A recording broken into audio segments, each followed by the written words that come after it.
एक मीटिंग लीजिए। घाटी में बर्फबारी का सिलसिला जारी है। ऊंचाई वाले इलाकों में एसडीएम कंगन ने हिमस्खलन की चेतावनी जारी की है। लोगों को सावधानी बरतने और हिमस्खलन संभावित क्षेत्रों में जाने से बचने की सलाह दी गई है।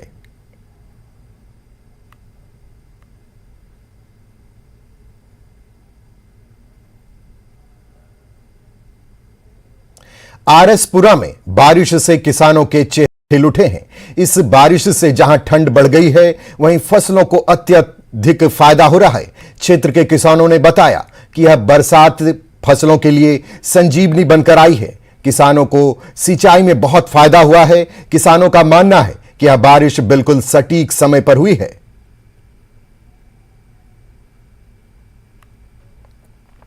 फसल जी ने इस वक्त बड़ी अच्छी तैयार हो चुकी थी, लेकिन डिमांड यही कि पानी की जी शार्टेज होने की वजह कन्नै फसल से रुकावट आ रही है। दूआ है कि जल्द पानी नहीं हुआ तो खाद डालना भी बड़ा मुश्किल हो जाता है। जी पैदावार ही पैदावार से रुकावट आवा करती थी। इन्ने बेचारे लोग तरसा इस बारिश की। और पहले कुछ दिन पहले कोरा पिया और बाद धुंधा पई है, जी कनक भी नहीं उठी सका दी, चटाला भी नहीं उठी सका। लेकिन इस बारिश कन्नै एक संजीवनी मिली है कि बारिश के कन्नै कनक की फसल अच्छी हो और एक चटाले की फसल भी अच्छी हो। और काफी लेट हो गई फसल। एक तो फिर नहर इसलिए बंद ने टोटली, और दूसरा लाइट की भी प्रॉब्लम बड़ी ही। भूमि बेदखली के आदेश के खिलाफ सैकड़ों लोगों ने डोडा के सब डिवीजन ठाठरी में शांतिपूर्ण विरोध प्रदर्शन किया। प्रदर्शनकारियों ने एसडीएम कार्यालय की ओर मार्च किया और ज्ञापन सौंपा। उनका कहना है कि जब तक आदेश वापस नहीं लिया जाता है, वो चिनाब घाटी में अपना विरोध जारी रखेंगे। अध्यक्ष नगर कमेटी ठाठरी मंसूर अहमद ने कहा कि सरकार का यह आदेश जरूरतमंद और गरीब लोगों के लिए परेशानी का कारण बन रहा है।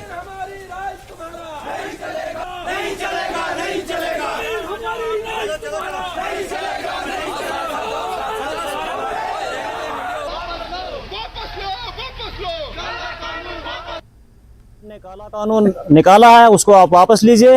हाँ, अलबत्ता एक बात जरूर कहना चाहता हूं कि जो लैंड ग्रेबर्स हैं, जिन्होंने इस जम्मू कश्मीर को बेचा है, उसमें ब्यूरोक्रेसी भी है, उनसे आप जमीनें वापस लीजिए, हमें कोई एतराज नहीं है। लेकिन जो गरीब आवाम है जम्मू कश्मीर की, उसको तंग मत कीजिए। और अमन जुलूस निकाला गया और हुकूमत को यह बावर कराया गया कि हमारे आशियानों को उजाड़ने से पहले हमारी लाशों पे बुलडोजर चलाए, हमारे ऊपर बुलडोजर चलाकर हमें पीस दिया जाए, उसके बाद हमारे आशियाने गिराए जाए। मैं कहना चाहता हूं एलजी साहब को, अगर इसी तरह के काले कानून और इसी तरह के हालात बनाए गए और खास करके जो आपने टारगेट किया है, मेरा हिंदू भाई है उसी खसरा नंबर में, यहां पे ज्यादती हो रही है और मुसलमानों के साथ ज्यादा ज्यादती हो रही है, मुसलमानों को टारगेट किया जाता है।